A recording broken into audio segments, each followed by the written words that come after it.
예, 요한계시록 우리 15장부터 이제 14장까지 여러 가지 어려움들이 발생한 사실들을 우리가 공부를 했고요. 15장부터 이제 7대접 가진 천사들이 나와서 하나님의 진노에 대한 하나님의 심판의 역사가 시작되어짐을 이제 알려 주었습니다. 그래서 이제 본격적인 이제 의인들이 받았던 고난들이 끝나고 오히려 의인들을 억압하였던 그 사람들의 이제 최후의 심판이 이루어지는 장면들이 16장부터 계속해서 보여줬습니다. 오늘 이제 17장에는 특별히 바벨론이라고 하는 이름을 가진 그 거대한 존재 하나가 하나님으로부터 심판을 받는 이야기가 나오고 있습니다. 요한계시록 17장은 그래서 음녀라고 하는 그 상징을 통해서 그 상징의 이름이 또 바벨론이라고 하는 상징적인 이름을 또 갖고 있습니다. 큰 음녀 바벨론이 멸망을 당하고 있음을 다루고 있습니다.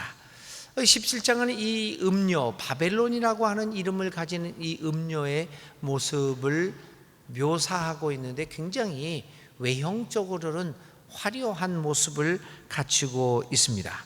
그런데 그 속에는 오늘 기록에 의하면 거짓이 가득하고 가증한 것들이 그 안에서 발견되어지고 있다는 것을 오늘 계시록은 우리에게 가르쳐 주고 있습니다. 자, 1절부터 2절까지 있는 말씀을 한번 우리가 살펴봅니다. 1절부터 2절까지는 이 큰 음녀 바벨론이라고 이름을 가지고 있는 이 큰 음녀가 받을 심판을 예고합니다. 하나님의 천사가 나타나서 요한에게 한 여자를 보여줍니다.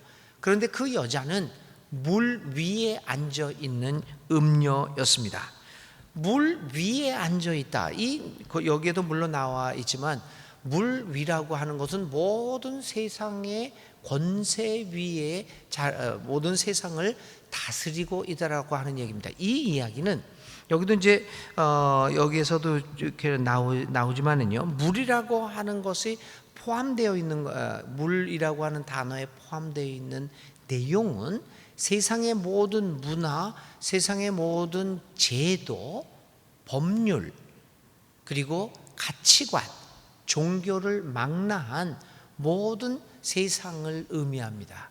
그냥 일반적으로 정치적인 어떤 정부라든지 로마 정권 간단하게 그렇게 이야기하는 것이 아니라 이 세상을 지배하고 있는 문화적인 가치관들이 있습니다. 또 우리를 지배하고 있는 우리 속에서 통용되고 있는 인습적인 모든 습관과 가치 판단의 기준들이 있습니다. 인간 사회는 정치 제도 하나만으로 결정되어지는 것은 아니지 않습니까? 모든 문화와 예술과 우리가 갖고 있는 법률, 가치관 이런 것들이 다 포함되어 있는 것이 물 위입니다. 그런데 이 음료는 바로 그 물 위에 자리 잡고 있습니다. 오늘 우리의 가치관 속에 그 음료가 걸터 앉아 있다라고 하는 겁니다. 우리가 누리고 있는 인습적인 문화들, 아무 생각 없이 하고 있는 그 문화, 이 문화라고 하는 것은 우리의 몸속에 배어 있는 것 아니겠습니까? 그래서 별다른 의식 없이 어떤 행동을 하는 것, 그런 것들이 다 문화입니다. 그 각 사회마다 독특한 문화가 있고 또 그 사회마다 고유한 가치관들이 있습니다. 그런 것들 속에 이 음녀가 걸터 앉았다라고 하는 것입니다. 그 음녀는 어떠한 모습으로, 특별한 모습으로 나오는 것이 아니라 오늘 이 멸망받을 이 음녀는 오늘 우리의 가치관 속에서 나타나고 있습니다. 우리가 하고 있는 문화와 행위 속에서 이 음녀가 그 모습을 드러내고 있습니다. 오늘 우리 사회의 가장 중요한 문화는 돈에 대한 문화입니다. 오늘 뉴스를 봤더니요, 이 가습기 그 물 있지 않습니까? 그 소독약, 이 가습기. 그래서 가습기에 첨부한 그 물 때문에 얼마 전에 아이들이 10여 년 전인가요? 하여튼 그래서 지금까지도 그 가습기 문제가 끝나지 않고 있는데 어린아이들이 죽고 평생 고생하게 되는 그런 문제 있지 않습니까? 거기 소독약 넣는 것. 그게 불과 몇 년 전에 발생된 문제인데 사실은 이 문제가 1994년도에 발생이 됐다고 합니다. 1994년도에 처음으로 이 소독제가 판매가 되었는데 이 사람들이 판매를 하기 전에 여기 이 물질에 대해서 서울대에다가 이거를 그 연구소에다가 조사를 해달라고 했다고 합니다. 근데 조사 결과가 언제 나왔냐면 1995년에 나왔습니다. 근데 판매는 1994년도에 했습니다. 근데 그 연구 보고서에서 뭐라고 했냐면 이 물질들을 그 실험용 쥐나 뭐 토끼 이런 실험용 동물들에게 투여를 하고 실험을 해봤더니 이상 징후들이 발생하더라. 그래서 조금 더 연구해보고 조금 더 시간이 필요하다. 이걸 한 번 더 조사를 하고 연구를 해야 되겠다라는 그 조사 결과를 그 회사한테 줬습니다. 무시한 거죠. 왜?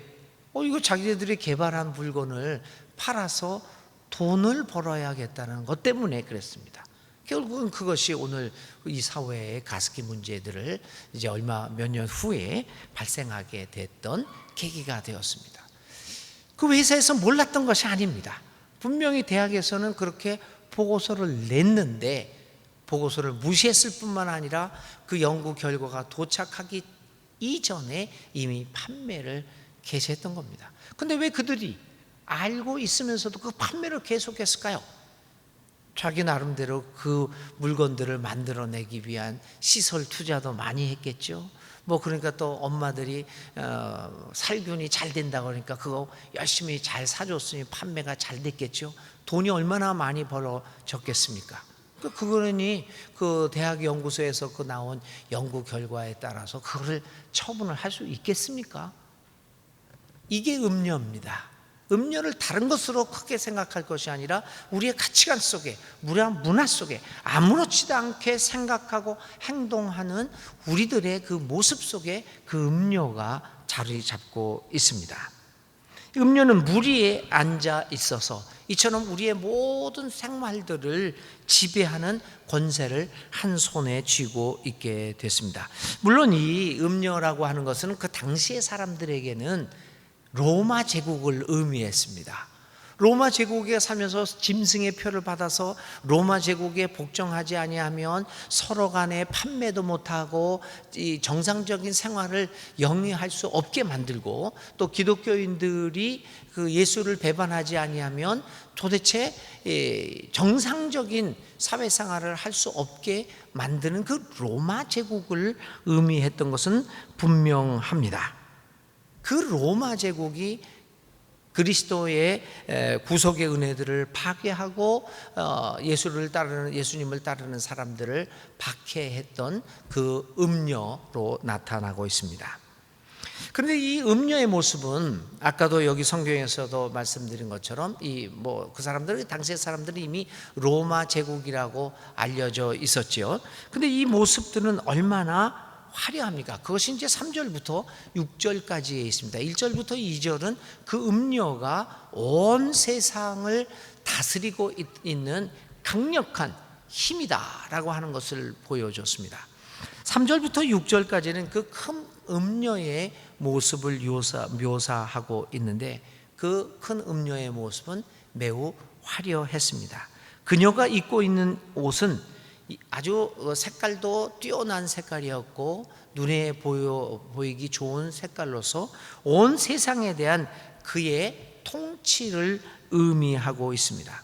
겉으로 금잔도 있었고 또 화려하게 보이는 여러 가지 것들을 치장하고 있었습니다. 그런데 그 금잔에는 온갖 더러운 것과 가증한 것들로 가득 차 있었습니다. 나중에 이제 우리가 역사를 통해서 이제 배우지만 이제 다 알게 되었지만 당시에 로마는 굉장히 화려한 정치를 보여주고 있었습니다. 그런데 그 내부에는 그 지배자들은, 통치자들은 얼마나 그 속에서 타락된 모습을 보여주고 있었습니까? 부정과 부패, 음란한 문화 등 모든 그 안에서 그 통치자들이 행하고 있는 그 삶의 모습들은 정말 가증스럽고 더러운 것들이었습니다. 그것들을 우리가 이제 영화에서나 여러 가지 그 역사적 문헌을 통해서 로마 정권이 얼마나 부패했고 매간매직이 성행했다라고 하는 것들을 우리는 알고 있습니다. 그러나 그 당시에는 로마는 전 세계를 지배하면서 굉장히 화려하고 강력한 모습을 보였습니다. 그래서 모든 사람들이 로마처럼 되기를 바라고 있었습니다. 모든 길은 로마로 통했습니다. 이 말은 길 자체가 로마로 통했다는 것보다는 그런 것도 의미를 하고 있지만은 모든 사람의 시선은 로마를 향해서 있습니다. 겉으로 화려했기 때문입니다. 그런데 그 안에는 온갖 더러운 것들로 가득 차 있음을 사람들은 보지 못했습니다. 그런 더러운 것과 가증한 것들을 차여 있고 겉으로는 화려한 그 음료의 모습은 결국은 하나님으로부터 심판을 당하게 될 것임을 어느 누구도 짐작하지 못합니다. 그런데 요한은 그것을 예언합니다. 겉으로는 화려하지만 이것은 반드시 무너질 것이다. 이것은 하나님으로부터 반드시 심판을 받고 멸망으로 인도되어질 것이다 라고 하는 것을 강력하게 이 요한은 증거를 하고 있는 것입니다. 그래서 그 속에서 정의와 깨끗한 심정으로, 깨끗한 행위로 살아가고 있는 사람들에게 희망을 주고 있는 겁니다.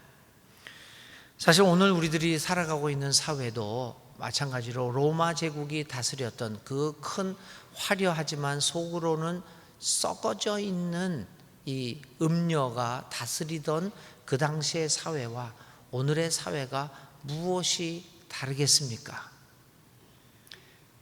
서로들 높은 사람들은 자기, 오늘도 뭐 그 어떤 그 자한당 거기 국회의원 어저께인가요? 뭐 국회 검찰청 앞에서 뭐 1인 시위하고 울면서 뭐 어쩌고 얘기하나 뭐 그 호소하는 것도 보았지만 그 높은 사람들 뭐 합니까?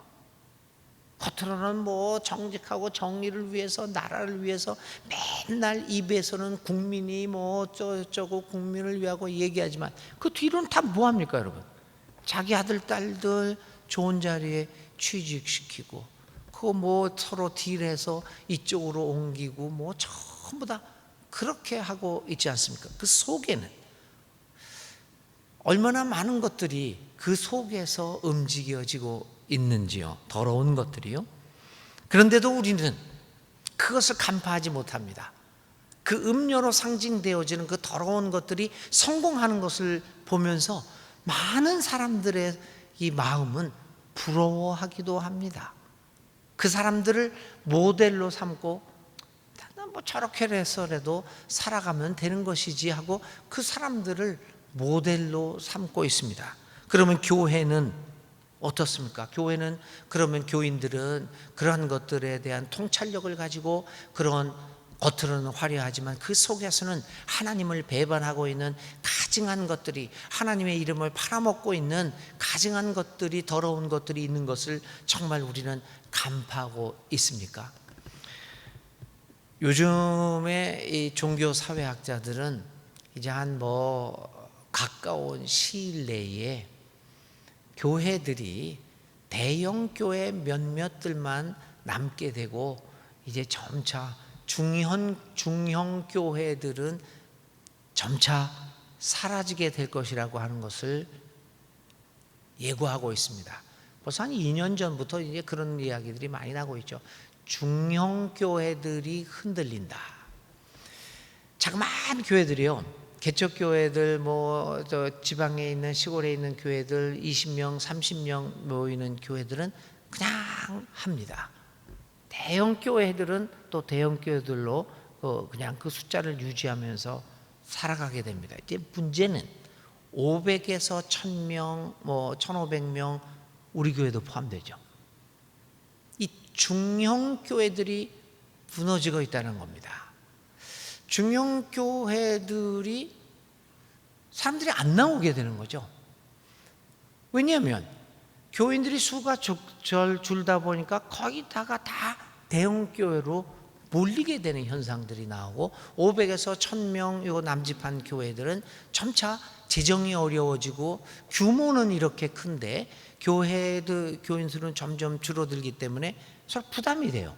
그러니까 점점 빠져나가고 실제로 지금 그 서울 시내 같은 경우에는 경기 수도권 지역에서는 이 중형 교회들이 흔들리는 교회들이 굉장히 많습니다. 500명 되는 교회가 지금 150명 되는 그 떨어져서 이 존립 자체가, 왜냐하면 모든 교회 구조는 500명에 있었을 때 유지하게 할 수 있는 재정 구조를 가지고 있거든요. 그 상태가. 근데 그것이 150명으로 떨어집니다. 그러니까 300명 정도가 줄어드니까 이 재정을 감당하지를 못합니다. 그러니까 작은 교회들은 재정 규모가 작기 때문에 교인이 있건 없건 운영하는데 큰 문제가 없게 되는 거죠. 그런데도 사람들은 다 이게 이렇게 해서는 안 된다는 걸 알면서도 다 대형 교회로 몰립니다. 그 이유 중에 하나는 저렇게 성공한 목회자가 있는 교회는 뭔가 있을 것이다. 나도 저 교회에 나가면 저렇게 성공할 수 있을 것이라고 하는 그러한 생각들을 가지고 있는 것입니다. 그래서 그쪽으로 많이 가죠. 이 로마 제국이 그 겉으로 그렇게 화려한 모습을 보이는데도 사람들은 그 안에 거짓과 이 가증한 것들이 가득 차 있는 것을 모르고 있습니다. 그리고 소수의 사람들만이 그게 아니다 라고 하는 것을 깨닫고 살아가는데 그 소수의 사람들은 박해를 받게 마련이었습니다. 그래서 그 사람들도 실망을 하고 있는 거지. 야, 저 음료가 영원할 것 같다. 야, 우리가 생각하는 것이 이거 잘못된 것이 아닐까? 정의가 승리하지 못하는 것이 아닐까? 결국에는 저 사람들이 다 득세하고 음료가 결국은 모든 것을 지배하고 말고 우리는 헛물만 키는 것이 아닐까? 라고 하는 그러한 생각이 팽배해지던 시대였습니다. 그때 요한계시록을 통해서 그렇게 승승장구하던 음료가 하나님의 심판을 받아서 무너지게 될 것이라고 하는 것을 오늘 이렇게 이야기하고 있습니다. 자, 이렇게 하면서 9절부터 14절, 7절부터 8절, 그리고 14절까지는 이제 결국에는 이러한 음료의 모습이 정체가 발각되고 하나님의 최후의 심판이 그녀에게 이루어지게 된다라고 이야기하고 있습니다. 이제 18절까지의 그런 얘기입니다. 그런데 이들이 어떻게 무너집니까? 자, 이 음녀가 타고 나타난 짐승은 뭐였냐면 머리가 7개고 뿔이 10개가 달린 이 짐승이었습니다. 그러니까 그 음녀, 이 로마의 황제, 로마 제국을 얘기하는데, 근데 학자들은 그렇게 얘기를 해요. 7개의 머리는 지금까지 있어 왔던 7 로마 황제, 이 당시에 이 요한계시록이 쓰여질 당시까지 있었던 7명의 로마 황제들을 의미한다, 이렇게 보고 있습니다. 그리고 이 10개의 뿔은 당시에 이 로마의 속국으로서 살아가고 있던 주변 국가들을 이야기합니다. 그래서 이 7명의 황제들에 의해서 이렇게 유지되었던 이 음녀, 로마 제국, 그리고 10뿔이라고 하는 주변 속국들의 조공과 협조로 인해서 이루어진 것이 로마 제국이었습니다. 근데 이 음녀, 이 로마 제국이 어떻게 무너집니까? 나중에는 이렇게 보면, 오늘의 구절에서 보면 10개의 뿔을 가지고 있는 짐승이 이 음녀를 해하게 됩니다. 묘하죠? 분명히 이 10개의 뿔이라고 하는 10개의 속국들은 로마를 모델로 삼고 로마의 속국으로서 로마에게 협조함으로써 로마가 화려한 모습을 갖출 수 있도록 만들어 준 그 뿔들입니다. 나라들이었습니다. 그런데 이 뿔들이 이제 이 음료를 대상으로 대항하여 싸우게 되는 것입니다. 우리가 저 끝에 보면은 16절에 봅니다. 내가 본 바 이 열뿔과 짐승은 음녀를 미워하여 망하게 하고 벌거벗게 하고 그의 살을 먹고 불로 아주 살으리라. 이 로마가 멸망하는 것은, 하나님의 심판을 받는 것은 다른 어떤 것이 아니라 자신들의 내부의 열뿔이 반란을 일으킵니다. 이게 참 묘하죠. 악이 악과 더불어 싸우게 된다라고 하는 겁니다. 그 부패한 로마 제국이, 가증한 것을 간직하고 살아갔던 로마 제국이 외부의 문제가 아니라 이 내부의 문제로 이 열뿔 달린 짐승이 이 음녀를 잡아먹습니다. 음녀를 도망가게 만들고 음녀의 옷을 벗기고 그 살을 먹고 불사르게 만든다고 하는 사실을 요한은 이야기하고 있습니다. 그렇습니다, 여러분. 아무리 화려하고 평생 갈 것 같던 이 약한 세력들은 결국은 그 안에서 자중질환으로 악이 더불어 싸움으로써 스스로 멸망되어지고 있다는 것을 우리는 요한계시록 17장을 보면서 알게 됩니다. 이 열불 짐승이 음녀를 수치스럽게 망하도록 만듭니다. 이 짐승에 의해서, 열불 달린 짐승에 의해서, 내부 짐승에 의해서 로마 제국은 멸망당하고 말 것이라는 확신이 오늘 요한계시록 17장에서 드러납니다. 이 글을 읽고 있던 당시의 기독교인들은 확실히 깨닫습니다. 악이 결코 승리하지 않을 것이다. 악은 서로가, 이 로마 제국은 서로가 잡아먹어서 결국은 멸망하게 되고 하나님의 심판을 받게 될 것이라고 하는 희망과 확신을 갖게 됩니다. 오늘 우리들의 역사도 그럴 것입니다. 악이 흥행한다고, 악이 승리한다고 우린 거기에 너무 기죽을 필요가 없습니다. 그리고 내가 너무 힘이 없기 때문에 그 악을 향하여 대항할 능력도 없고 그저 무기력하게 악이 승리하는 것을 보고만 있어야 된다고 하는 좌괴감을 가질 이유도 없습니다. 왜냐하면 요한계시록에 의하면 그 힘을 자랑하고 화려함을 자랑하고 능력을 자랑했던 이 음녀가 자기가 타고 있는 열뿔 달린 짐승에 의해서 망하게 된다는 것을 우리는 보고 있기 때문입니다. 하나님의 심판의 역사가 얼마나 놀랍게 이루어지고 있는가를 우리는 여기서 보게 됩니다. 저는 요즘 굉장히 좀 우울한 시간들을 많이 보내고 있습니다. 개인적으로 감정이 우울한 것은 아니고요. 좀 더 즐겁게 살아가고 있는데요. 다른 것을 보면서 우울한 마음을 또 실망도 하고 여러 가지, 특별히 우리 교단 내의 사건 속에서 굉장히 우울해지는 제 모습을 보고 무기력해지는 모습을 봅니다. 사실은 이제 명성교회 문제도 그렇고 우리 교단 총회 여러 가지 문제들을 이렇게 보면서 상당히 여러 사람들과 같이 협력해서 총회 개혁이나 이런 것들을 위해서 나름대로 앞장서서 일을 했는데 결과는 주어진 것이 하나도 없습니다. 오히려 저희들의 개혁 운동들이 실패하는 것 같은 느낌을 지금 많이 받아서 이제 다시는 서울도 올라가지 말고 다 그냥 조용히 살까. 그래가지고 요즘은 글도 안 쓰고 글도 올리지도 않고, 그래서 전화들이 이렇게 옵니다. 목사님 왜 요즘 이렇게 조용하십니까? 그래서 그냥 교회 일이 바빠서 그렇습니다라고 핑계는데 좀 굉장히 위축되고 이거 이렇게 끝나고 말 것인가 라고 하는 생각들을 굉장히 많이 갖게 되고, 이렇게 투쟁할 이유가 무엇인가, 뭔가 정의를 위해서 싸워야 할 일들이 내 시간을 버리죠, 내 몸 버리죠, 괜히 욕이나 먹고 전화 위협. 사실 우리 교인들한테 말씀을 안 드렸지만은 이 사건을 통해서 제가 위협 전화도 얼마나 많이 받았는지요.